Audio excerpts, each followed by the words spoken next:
సంస్కృతి సంపద YouTube channel తరపున అందరికీ స్వాగతం.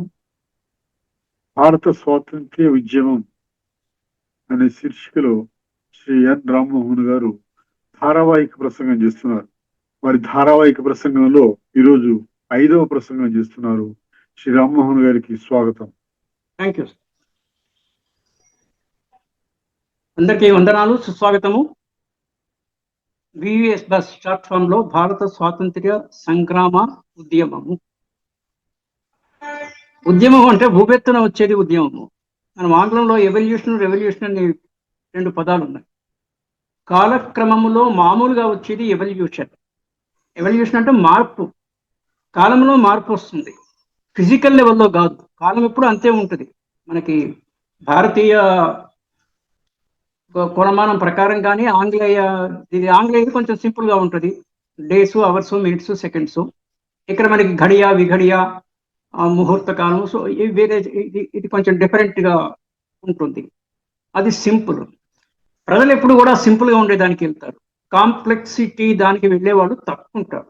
జనసామాన్యంలో దీనికి కూడా ఒక నానుడు ఉంది. 100 మంది జనం ఉంటే, జనమే కాదు ఏది ఉన్నా కూడా, వస్తువులు, మనం డీల్ చేసేది మూడే వీటితో. వివి అని వ్యక్తులు, వస్తువులు, విషయములు. 4వది లేదు నాకు తెలిసి. ఇంకోటి లోకము, లౌకిక, అలౌకిక. మనం జీవించుండేది ఈ ప్రపంచంలో. లోకంలో ఉన్నంతసేపు మనం లొల్లి చేస్తుంటాము. లోకంలో ఉండేది లోకులు లొల్లి చేస్తుంటారు. యుద్ధాలు కూడా లొల్లే.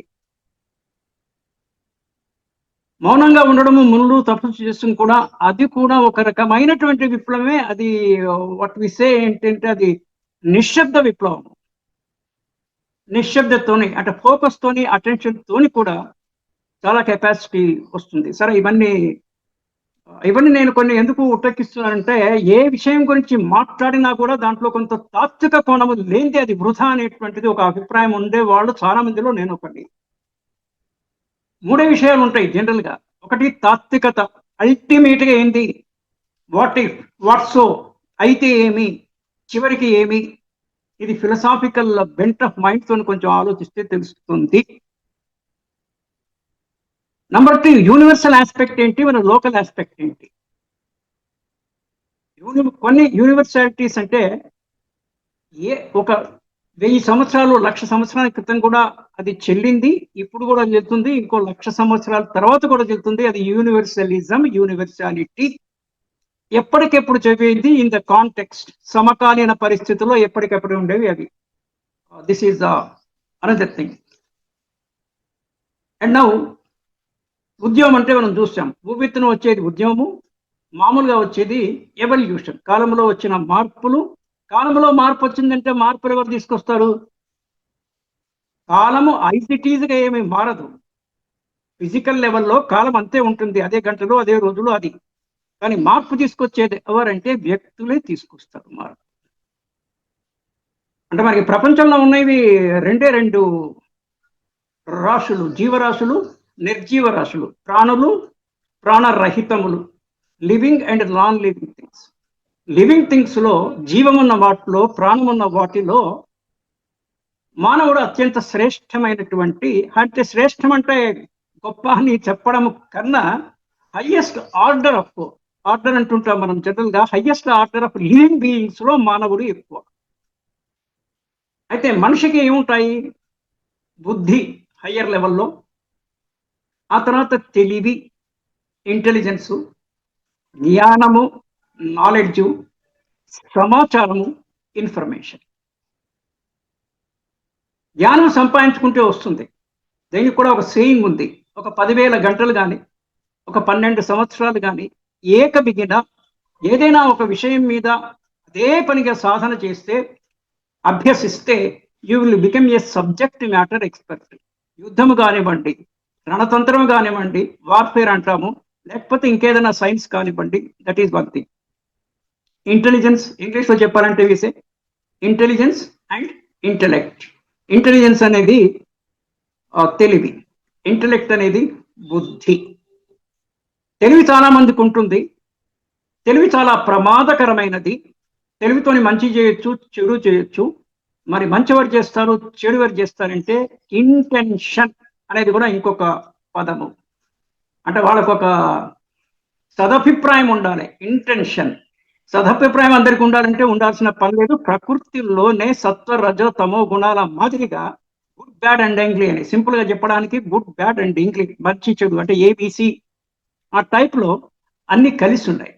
కలిసి ఉంటే మనకి ఛాలెంజ్ ఏంటంటే మనం చెడును టోటల్ గా 100% ఎలిమినేట్ చేయలేము.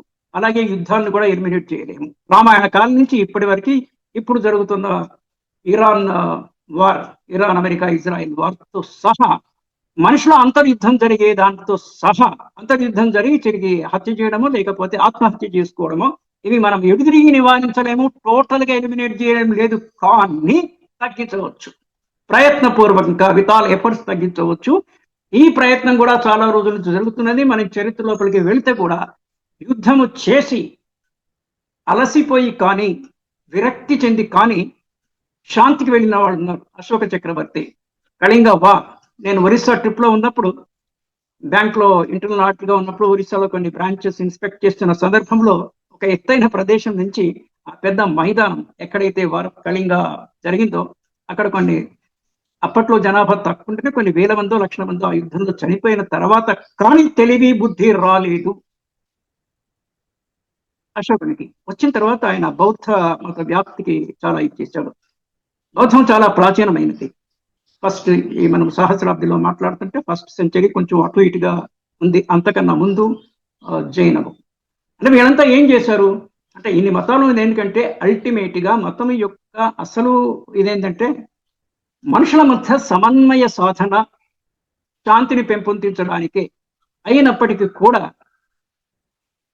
ఇంటర్ప్రిటేషన్ అనే ఒక పదం ఉంది, అన్వయము, తెలుగులో చెప్పాలంటే అన్వయము. అనాలిసిస్, విశ్లేషణ. మతంలో మత గ్రంథాల్లో ఏది రాసున్నా కూడా మనం దాన్ని ఎట్లా విశ్లేషిస్తున్నాము, దాన్ని ఎట్లా ఇంటర్ప్రిట్ చేస్తున్నాం అనేది గొప్ప విషయము. రాసిన దానికన్నా భాష్యం అన్న పదం ఉంది మనకి, వక్ర భాష్యం అన్న పదం కూడా ఉంది. వక్ర భాష్యం అని చెప్పి మనుషులు గ్రూపుల కింద డివైడ్ అవుతారు, అది సహజమే, దాంట్లో ఏమి పెద్ద ఆశ్చర్యకరమైన విషయము లేదు. మనిషి చేసే పనులు రెండే రకాలుగా ఉంటాయి. ఇంకొక రకమైనటువంటి ఆలోచనలో ఒకటి వ్యక్తిగతంగా ఆ వ్యక్తికి ఉండేటువంటి ఇర్రెస్పెక్టివ్ ఆఫ్ జెండర్, లింగ ప్రమేయము లింగ భేదము లేకుండా ఆడవాళ్ళు కానీ మగవాళ్ళు కానీ వాళ్ళకుండా పొటెన్షియల్ ఒకటి, ఇంటెన్షన్ ఒకటి. నేను కొన్ని పదాలు ఏరి కోరి కొన్ని పదాలు వాడుతుంటుంటాను, అంటే అది అలవాట్లు కూడా వచ్చింది. కొన్ని నన్ను దానికి ప్రయత్నం కూడా చేసి మంచి పదాలు ఉన్నప్పుడు నోట్ చేసుకోవడం అనేసి బ్యాక్గ్రౌండ్ వర్క్ అంటారు.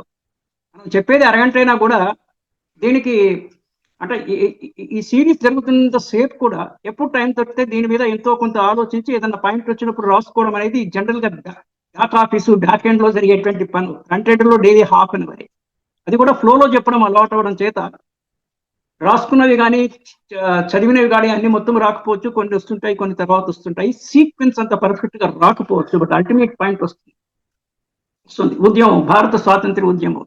స్వాతంత్ర్యం ఏంటి, పరతంత్రం ఏంటి? ఒక మనిషి ఇంకో మనిషిని అదే పనిగా పీడించరాదు, ఒక వ్యక్తి తను తాను కూడా పీడించుకోరాదు. విరక్తి అనురక్తి, షార్ట్ లో చెప్పాలంటే విఏఆర్. డబ్ల్యూఏఆర్ వార్ అంటే యుద్ధము. యుద్ధానికి కారణం ఇది. విఏఆర్ బ్యాక్ ఎండ్ లో చూస్తుంటే విరక్తి అనురక్తి, విరక్తి ఏ అనురక్తి. అనురక్తి అంటే కావాలి అనేసి. దీన్నే ఇంకో రకంగా చెప్పాలంటే take up and give up, GUT gut.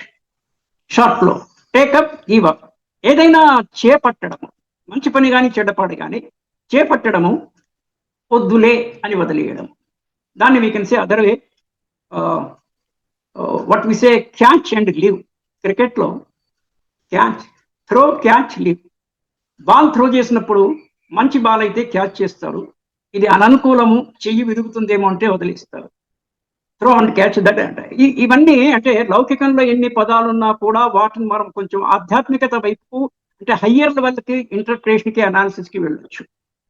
So విరక్తి అనురక్తి, జనరల్ గా ప్రపంచంలో ఉండే ప్రాపంచికులు మనమంతా కూడా ఏదో రకమైనటువంటి రక్తి అనురక్తి అంటే అటాచ్మెంట్ లో ఉంటాము, డిటాచ్మెంట్ లో ఉండము. అదే పాతకాలంలో కూడా ఇప్పుడు కూడా ప్రచ్ఛన్నంగా మనకి తారసపడిన వ్యక్తులు కొంతమంది విరక్తి భావంలో ఉంటారు. గివ్ అప్, ఇదంతా కేవలము అనవసరమైన విషయము అనేటువంటి విరక్తి. విరక్తి ఏ లెవెల్లో ఆగుతుందంటే ఆత్మహత్య చేసుకో. బతికినంత కాలము సమాజ శ్రేయస్సు కానీ స్వశ్రేయస్సు కోసం కానీ పాటుపడుతూ నార్మల్ డెత్కి వెళ్తారు. ఇది ఒకటి. ఈ విరక్తి నెగిటివ్ విరక్తి. ప్రతి దాంట్లో పాజిటివ్ నెగిటివ్ రెండు రకాలుగా మనం దాన్ని క్రోడీకరణ కాదు, వాట్ విసే అనాలిసిస్ చేయాల్సి ఉంటుంది. ఇది పాజిటివా, ఇది నెగిటివా, అదే రకంగా ఇది రైటా, ఇది రాంగా, ఇది గుడ్డా, ఇది బ్యాడా. ఈ మూడు పదాలు నాకు కొంచెం ఇష్టం. అంటే మనం ఏదైనా పని చేస్తున్నప్పుడు ఈ మూడు టెస్ట్లు చూసుకోవాలి మనం. ఇవన్నీ యూనివర్సల్. ఇది అంటే గతంలోనూ పనికొస్తాయి, ఇప్పుడు ఫ్యూచర్లో కూడా పనికొస్తున్నాయి. మనం చేసేది మంచిదా చెడ్డదా? మంచిదైతే చేయాలి, చెడ్డదైతే వదిలేయాలి. మనం ధనాత్మకంగా ఉన్నామా, రుణాత్మకంగా ఉన్నామా? ఈ టెక్నికల్ వర్డ్స్ తెలుగులో పాజిటివ్గా ఉన్నామా, నెగిటివ్గా ఉన్నామా? నెగిటివ్ అంటే కిందికి పోవడము, పాజిటివ్ అంటే పైకి పోవడము. గతి, కుగతి, ప్రగతి. గతి అనేది ఎట్లాగా ఉంటుంది, టైం మూవ్ అవుతుంది, కానీ మనం ప్రగతిలో ఉన్నామా, కుగతిలో ఉన్నామా, వెనక్కిపోతున్నామా? యుద్ధం జరుగుతుంది, పెద్ద యుద్ధం జరిగినప్పుడు ల్యాండ్స్ ఇవన్నీ వినాశమయ్యి కొన్ని సంవత్సరాల పడుతుంది, దశాబ్దాలు పడుతుంది మళ్ళీ అది రివైవ్ అవ్వడానికి. జపాన్ చరిత్ర మనం చూసాము, world war 1 and world war 2. ఇప్పుడున్న వారు కూడా దాదాపుగా వరల్డ్ వార్ 3 లెవెల్కి ఈ సమీపంలో ఉంది అనేటువంటి. కానీ యుద్ధం చేసేవాడికి కూడా ఒక ఎస్టిమేట్ ఉండాలి.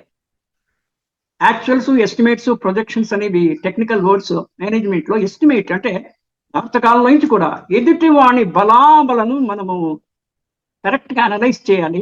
తెలివి తక్కువ వాడే ఊడిపోయే యుద్ధం చేస్తాడు, తెలివైన వాడు ఊడిపోయే యుద్ధం చేయడు, సంధి చేసుకుంటాడు.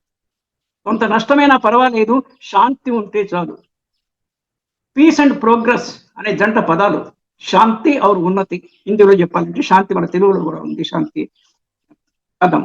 మా అమ్మాయి పేరు కూడా Shantishri. There is a different thing. Progress ఉండాలి, కానీ progress not at the cost of violence. Discipline ఉండాలి, కానీ మితిమీరిన డిసిప్లిన్ ఉండకూడదు, నియంత్రణ ఉండాలి. సో ఇవన్నీ వాట్ ఎవర్. మళ్ళీ ఈ కరెంట్ టాప్లోకి వస్తుంటే వి, అనురక్తి, విరక్తి అన్న పదాలు వాడాను. విరక్తి అంత తొందరగా రాదు, ఏజ్ మళ్ళిన వాళ్ళకి కూడా రాదు. It depends. ఇది పూర్తిగా వ్యక్తిగతమైనటువంటి విషయం. వచ్చే వాళ్ళకు వచ్చేటప్పుడు వచ్చే తీరులో వస్తుంది, రాకపోతే రాదు. ఇవన్నీ ప్రాపంచిక విషయాలు. మనుషుల్లో కూడా నేను ఇందాకనే good, positive, negative and right, wrong అన్నట్టు భగవద్గీత భాషలో చెప్పాలంటే సత్వ, రజో, తమో గుణాలు ప్రతి మనిషిలో ఉంటాయి. కానీ పాయింట్ ఏంటంటే శాతము ప్రకారంగా సత్వగుణం ఎక్కువ ఉందా ఒక మనిషిలో, రజోగుణం ఎక్కువ ఉందా, తామసికం అంటే ఒక రకమైన అజ్ఞానం అనొచ్చు. రజోగుణం అంటే క్షత్రియులకి రాజులకు ఉండేటువంటి గుణము, ఎప్పటికే టెంపర్మెంట్, హై టెంపర్ లో ఉండేది రాజస గుణం. సత్వగుణము calm down, let it go, peaceful, live and live, let live, నీవు బతుకు, వేరే వాళ్ళని కూడా బతకనివ్వు అనేటువంటి విషయము. దెన్ ఇది 3వ సహస్రాబ్ది నడుస్తుంది. ఇది క్రిస్టియన్ ఎరా మొదలైన తర్వాత. అంతకుముందు కొన్ని వేల లక్షల సంవత్సరాలు జరిగినాయి సృష్టి జరిగి, కానీ దానికి కొన్ని అంటే మనకి చరిత్ర కూడా సీమితంగానే ఉంటుంది. చరిత్రకి అందని విషయాలు చాలా ఉంటాయి, సరే దాన్ని మనం ఏం చేయలేము. చరిత్ర అందిన విషయం వరకు, చరిత్రకు అందిన విషయాల్లో కూడా అవి 100% కరెక్ట్ అనడానికి కూడా వీలు ఉండదు. అంటే కొన్నిటికి సైంటిఫిక్ ప్రమాణాలు, ప్రూఫ్స్ ఉన్నప్పటికి కూడా. నేను ఈ బుక్ చదువుకుంటే archaeological society of India, archaeological department ఉంది మనకి. ఈ ఆర్కియలాజికల్ డిపార్ట్మెంట్ ఆఫ్ ఇండియాకి ఫస్ట్ హెడ్ వచ్చేసి బ్రిటిష్ వాళ్ళే. బ్రిటిష్ మనల్ని పరిపాలించడం చేత ప్రతి దాంట్లో లాభ నష్టాలు ఉంటాయి. ఒక్కొక్కసారి నష్టం చాలా ఎక్కువ ఉండొచ్చు, 90% నష్టం ఉండొచ్చు, అయినా ఒక 10% ప్రాఫిట్ ఉంటుంది. 0 ప్రాఫిట్, 100% లాసు కూడా ఉంటాయి, కానీ జనరల్గా ఉండవు. అంటే చెడులో కూడా ఎంతో కొంత మంచి ఉన్నప్పుడు దుర్మార్గునికి కూడా మనసు కరుగుతుంటుంది. ఒక్కొక్కసారి వాడు స్వతహాగా దుర్మార్గుడైనా కూడా కొన్ని సందర్భాల్లో, ఫర్ ఎగ్జాంపుల్ చిన్నపిల్లల జోలికి ఎవరు పోడు, వాడు అత్యంత నీచుడైతే తప్ప ఈవెన్ దుర్మార్గుడు కూడా ఎట్లా ఇటు దొంగతనానికి కానీ దేనికైనా కూడా వస్తే చిన్నపిల్లల జోలికి జనరల్ పోరు, వృద్ధుల జోలికి పోరు, మహిళల జోలికి పోరు. అంటే కనీస మానవత్వ విలువలు పాటించని వాళ్ళు కూడా ఉన్నారు. కానీ 80% of the people by and large కనీస మానవత్వ విలువలు పాటిస్తుంటారు. ఈ ఆర్చనాజికల్ సర్వే ఆఫ్ ఇండియాలో వాళ్ళు అప్పటి నుంచి మొదలుపెట్టి ఇప్పటికి కూడా డిపార్ట్మెంట్ ఇదే, వాళ్ళు పురావస్తు పరిశోధన శాఖ ప్యూర్ తెలుగులో చెప్పాలంటే వాళ్ళు ఈ చరిత్రకు సంబంధించిన విషయాన్ని చూస్తారు. అజంతా ఎల్లోరా గుహలు కూడా బౌద్ధ మతం టైంలో వచ్చినటువంటివి. చాలా రోజులు అవి కప్పివేయబడి అడవుల్లో ఉంటాయి. నేను ఔరంగాబాద్లో ఒక 2 రోజుల సమయంలో అజంతా ఎల్లోరా 2 చారిత్రకమైన విషయాలు. అజంతా కేవ్స్, ఎల్లోరాలో ఒకే ఖండాన్ని, ఒకే పీస్ని తొలిచి గుహ మాదిరి లోపల శివాలయం సంథింగ్ లైక్ దట్ ఏదో ఉంది. అక్కడ one of the jyotirlingam is also there in Ellora. అది ఔరంగాబాద్ టౌన్ దగ్గరలో ఉంటుంది. ఇదేమో కొంచెం ఒక 10-15-20 కిలోమీటర్ల దూరంలో అజంతా కేవ్స్ ఉంటాయి. అంటే ఆ రోజుల్లో అంత నాణ్యమైనటువంటి, అంత విశేషమైనటువంటి పెయింటింగ్స్ ఉన్నాయి. దానికన్నా అత్యంత ప్రాచీనటువంటి ఆర్కియలాజికల్ దీంట్లో దొరికినవి హరప్ప మొహెంజదారో. హరప్ప మొహెంజదారోలో పట్టణాలు సివిలైజేషన్ ఆస్పెక్ట్ లో ఇవి. మళ్ళీ బ్రిటిష్ వాళ్ళు మనకి 2 సెంచరీస్ సుమారుగా పాలించడం చేత ఆ పాయింట్కి వచ్చే ముందు నేను ఒక 4-5 అంశాలు ఉంటాయి సమాజంలో ఎప్పుడైనా కూడా యూనివర్సల్ గా.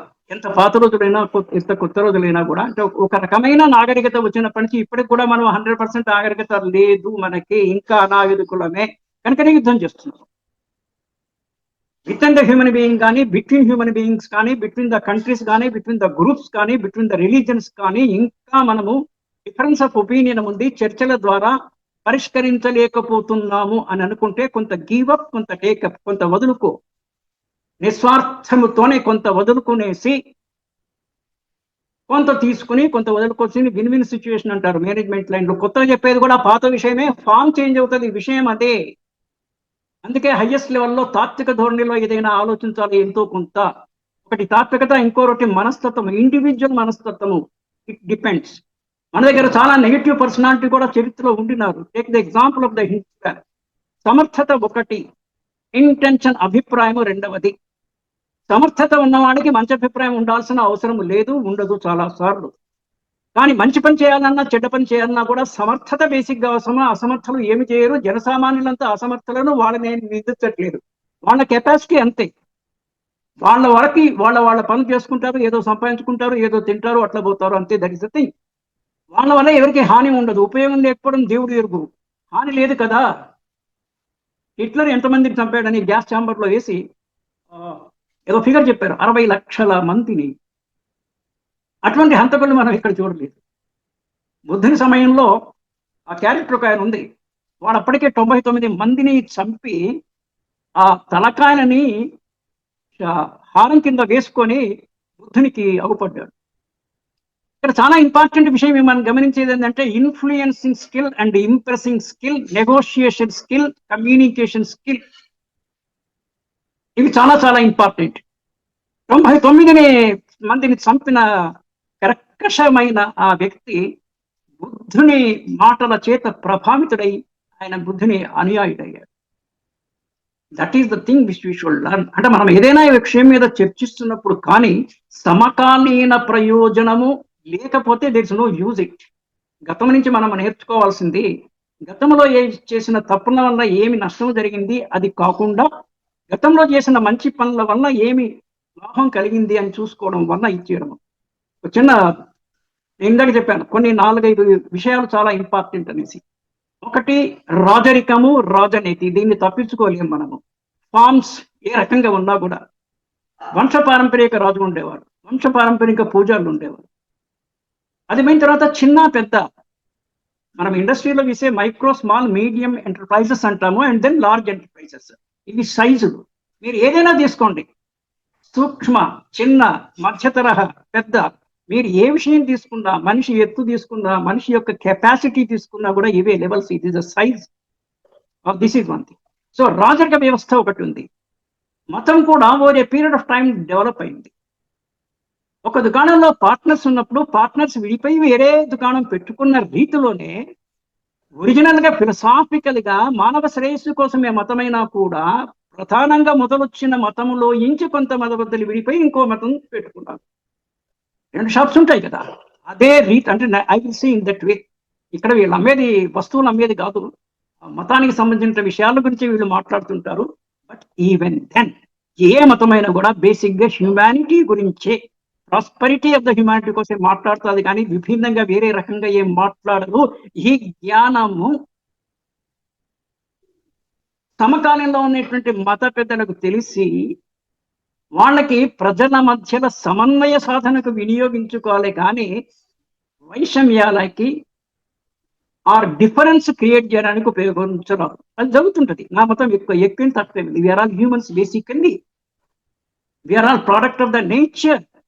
మనం యూనివర్స్ లో భాగము అనేటువంటి కనీస జ్ఞానము లేకపోవడం ఒకటి, తట్టకపోవడం ఇంకొకటి. ఏదైనా కూడా మనకి తెలిసిన విషయాలు కూడా, ఇందాక నేను ఇన్ఫర్మేషన్ అన్న పాయింట్ చెప్పాను. Information, knowledge, intelligence and intellect అనే పదాలు వాడుతున్నప్పుడు మనకి ఇన్ఫర్మేషన్ ఉంది, కానీ టైంకి తట్టలేదు. తట్టంది ఉపయోగించలేవు, ఉపయోగించింది ఫలితము లేదు.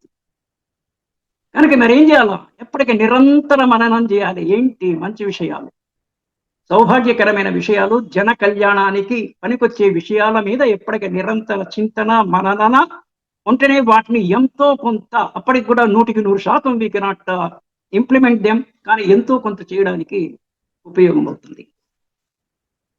మతం ఒకటి ఎప్పుడు it has been playing a role. మతము, మత గురువులు రాజు దగ్గర ఉంటారు. కొంత మన తెలుగు చరిత్రలో చూస్తే కవులు, అష్టదిగ్గజాలని కృష్ణదేవరాయల టైంలో, భోజన దగ్గర కాళిదాసు, అంటే సాహిత్య సంగీతాలకి కొంత వాల్యూ ఉండేది. ఇప్పుడు కూడా ఉంది, ఇప్పుడు కూడా లేదని కాదు, ఫామ్ చేంజ్ అవుతుంటుంది, డిఫరెంట్ ఆస్పెక్ట్ లో ఉంటుంది. రాజు, ప్రజ ఇవి యూనివర్సల్. అంటే ఇవి ఏ కాలంలో అయినా ఉంటాయి. ప్రజలు బహుళ సంఖ్యలో ఉంటారు, రాజులు తక్కువ సంఖ్యలో ఉంటారు. రేషో, నిష్పత్తులు చూస్తే ఎప్పటికీ మనకు గొడవ జరిగేది ఏంటంటే, అంటే గొడవ అంటే ఇన్ ద సెన్స్ ఒక చర్చ జరిగేది సమాజంలో సమానత్వం లేదు అనేసి. కానీ కొంచెం కొంచెం జ్ఞాన ప్రకాశంతో మనం ఆలోచిస్తే, ప్రకాశింప చేసుకుంటే జ్ఞానాన్ని, సమానత్వం అనేది అసాధ్యమైనటువంటి విషయం. లెక్కల్లో ఈక్వల్ అనే ఒక పదం ఉంది, సమానము. నియర్ ఈక్వల్ అనేది ఇంకోటి ఉంది. ఈక్వల్కి ఏమో 2 గీతలు గీస్తాము, పైన ఒకటి కింద ఒకటి. నియర్ ఈక్వల్ కి పైన ఒక స్ట్రేట్ లైన్ చేసి కింద ఒక వంకర గీత గీస్తాము. That is near equal. So near equality కొంతవరకు సాధించవచ్చు, కానీ ఈక్వాలిటీ అనేది సమాజంలో ఎప్పుడు రాదు రాదు రాదు అనేటువంటి జ్ఞానం ఉంటుంది. కానీ నిష్పత్తి అనుపాతం అని ఇంకొకటి, అంటే లెక్కల నుంచి కూడా నేర్చుకోవచ్చు, దేంట్లో నుంచి కూడా నేర్చుకోవచ్చు. మనము చేసిన పనికి అనుపాతంగా, ప్రపోర్షనేట్ గా మనకి ఫలితం వస్తుందా లేదా అనేసి. అలా ఒకవేళ రానియకుండా ఎవరన్నా అడ్డుపడితే అది ద్రోహము. సమానత్వం ఎందుకు సాధ్యం కాదంటే, అందరి తెలివితేటలు ఒక తీరుగా ఉండవు కదా, ఎవరి తెలివి వాళ్ళది. నేను positive, right and good aspect ని మాట్లాడుతున్నా, నెగిటివ్ది పక్కన పెడతాం. నెగిటివ్, రాంగ్ అండ్ బ్యాడ్ పక్కన పెడితే కూడా పాజిటివ్ దాంట్లో కూడా లెవెల్స్ ఉంటాయి కదా. ఒకడు కష్టపడుతాడు, వాడికి ఎక్కువ డబ్బులు వస్తాయి. మరి నువ్వు కష్టపడకుండా వానికి ఎందుకు వచ్చింది అని ఈర్ష్య పడితే లాభమేమి. కానీ ఈర్ష్య మనిషి స్వభావంలో ఉంది. మనమంతా జీవించేది నవరసాల్లో ఒకటి, 3 సెన్స్ అంటాం ఇంగ్లీష్ లో. ఈ అరిషడ్ వర్గాలు, కామ, క్రోధ, మద, లోభ, మోహం, ఆశ్చర్యాలు అనేటువంటి 6 అంతర్గత శత్రువులు, ఇంటర్నల్ ఎనిమీస్. మనం దేశ చరిత్ర గురించి మాట్లాడినా కూడా ఇంటర్నల్ ఎనిమీస్ తోనే దేశం మీద దురాక్రమణ అనేది జరుగుతుంది. మరి మహమ్మదీయులు, తురుష్కులు అనేసి ఒక జనరల్ వరల్డ్లో విభిన్న దేశాల వాళ్ళు మన దేశం మీద దండెత్తడానికి కారణం ఏంటంటే, ఇక్కడ ఐక్యత లేకపోవడము, సరిహద్దు రాజులు అప్రమత్తంగా లేకపోవడము, ప్రమత్తతతోని కరప్షన్ అనేది ఇంకొక పాయింట్. ఏ మనిషి అయినా కూడా ఎక్కువకో తక్కువకో అమ్ముడుపోతాడు. చిన్న చిన్న పొజిషన్లో ఉన్న వాళ్ళు ఒక 100 రూపాయలు ఇచ్చేస్తే ఏదో తొందరగా లోపలికి పోనిస్తారు. ఇవి సమాజంలో చూస్తున్న విషయాలు, ఏదో రూపంలో ఎప్పటి నుంచి ఉన్నటువంటి విషయాలే. అదే కొంచెం పెద్దవాడైతే 1,00,000 రూపాయలు అంటాడు, లేకపోతే 50 లక్షలు అంటాడు. డీల్, మనకి చాలా విచిత్రమైన పదాలు ఉన్నాయి. డిఈఏ, డీల్ కుదిరిందా అంటాడు. ఏంటి డీలు? ఇదే డీలు. కరప్షన్ ఎప్పటి నుంచో ఉంది. అంటే కొన్ని మనం అర్థం చేసుకొని దాని నుంచి కొంచెం దూరంగా ఉండాలి మన సేఫ్టీ కోసం. నేను సిఏఎంపి క్యాంప్ అని షార్ట్ ఫామ్ లో చెప్తుంటాను. Corruption and mall practice. Corruption అంటే డైరెక్ట్ గా డబ్బులు తీసుకోవడము కరప్షన్. అంటే ఎప్పుడున్న కరెన్సీలో అది, లేకపోతే విలువైన వస్తువులు. పాత రోజుల్లో నర్తకులకి మనం సినిమాలో గుర్తిస్తుంటాము, నర్తకి బాగా డాన్స్ చేస్తే రాజు మెడల నుంచి హారం తీసి ఇచ్చేవాడు. అది ఇట్స్ ఎ గిఫ్ట్. దాన్ని కొంచెం నెగిటివ్ గా చూస్తే, నెగిటివ్ గా చేస్తే that is it self is a corruption కింద తీసుకోవాల్సి వస్తుంది. And what is mall practice? Right practice wrong practice. ఈ రాంగ్ ప్రాక్టీస్ నే విసే మాల్ ప్రాక్టీసెస్. ఈ ఏలో సిఏఎంపి అని చెప్పాను, corruption and mall practice. A is adulteration. చాలా సార్లు టీవీలో అక్కడిక్కడ నేను చూస్తుంటాం, యూట్యూబ్ లో. దాంట్లో కూడా బజార్లో ఏ వస్తువు కొనాలన్నా కూడా చాలా భయపెట్టేటువంటి ఇవి వస్తుంటాయి. అడల్టరేషన్ ఎక్కువ. మంచి వస్తువు 20-30% ఉంటే మిగిలినటువంటి సబ్స్టిట్యూట్ అంటే దాని మాదిరే రాంగ్ ఇంప్రెషన్ లో అదే కలరు అదే ఇది ఉండేటువంటిది కలిపి అమ్మడం, పోలీసు వాడు రేడ్ చేయడము. ఫుడ్ పర్టికులర్ నేను talking about the food adulteration విషయాల్లో. కానీ పాత రోజుల్లో ఇదేంటంటే ఎవరి బియ్యము ఎవరి వడ్లు వాళ్ళు ఇంట్లోనే దంచుకోవడము, హోమ్ మేడ్ ఫుడ్ ఉండేది. ఇప్పుడు అందరూ ఇంట్లో వంటలు కూడా, కిచెన్ కూడా దాదాపుగా హాలిడే ఇచ్చేసి లేడీస్ కూడా ఉద్యోగాలకు వెళ్ళడం చేత ఐఎమ్ నాట్, అంటే నేను ఆడవాళ్ళు చదువుకోవద్దు ఉద్యోగం చేయొద్దు అన్న పాయింట్ కాదు. ఇక్కడ ఈ పాయింట్ వచ్చింది సమకాలీనంలో చెప్పడానికి ఏంటంటే, లేడీస్కి, హౌస్ వైఫ్స్కి పార్ట్ టైం జాబ్స్ ఉండాలి. గవర్నమెంట్లో కూడా అడ్వైజర్స్ ఉంటారు. కానీ వాళ్ళు ఏం అడ్వైజ్ ఇస్తారు? రాజు ఏదనుకుంటే అదే ఇస్తాడు, లేకపోతే వాళ్ళ ఉద్యోగం ఉండదు. నేను చాలా వాట్ యు కాల్ కుండ బద్దలు కొట్టిన పద్ధతిలో చెప్తున్నాను. Ladies could be educated.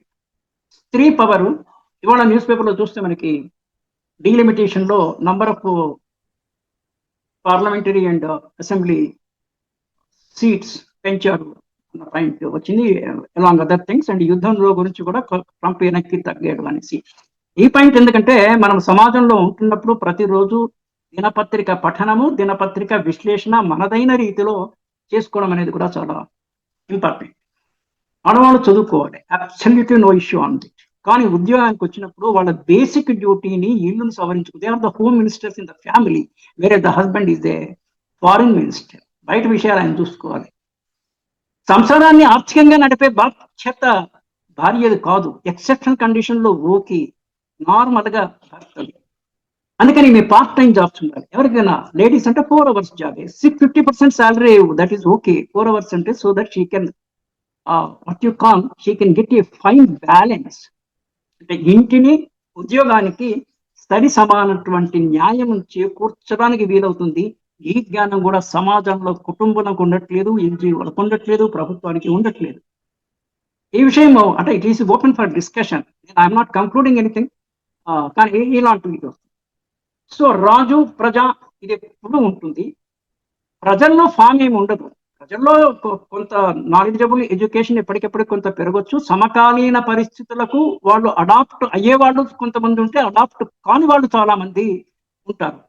దానితోనే కొంత వ్యత్యాసం ఏర్పడుతుంది జన శ్రేణిలో. ఫర్ ఎగ్జాంపుల్ మీరు మొబైల్ తీసుకోండి.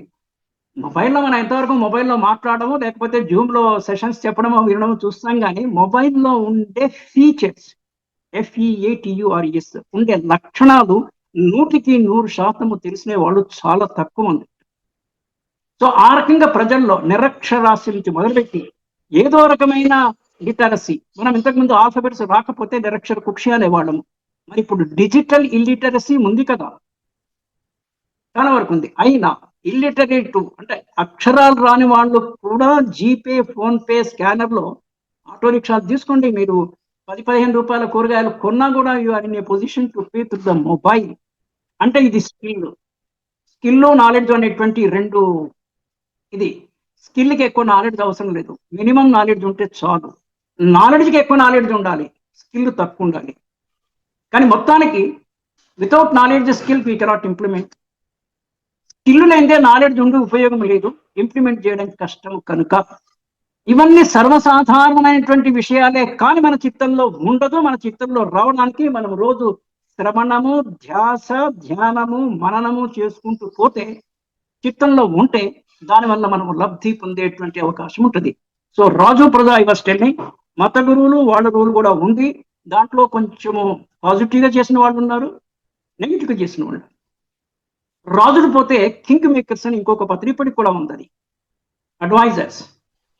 ఇది ముందు నుంచి కూడా ఉంది. రణతంత్రము, war strategy, warfare, types of weapons.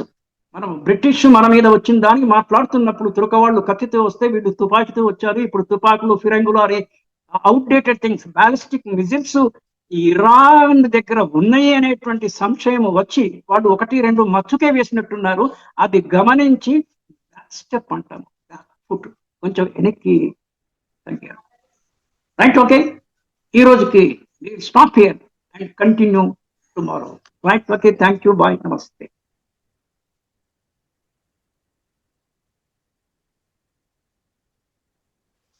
భారత స్వాతంత్ర్య ఉద్యమం శీర్షికలో ధారావాహిక ప్రసంగం చేసిన శ్రీ రామ్మోహన్ గారికి ధన్యవాదాలు. Thank you.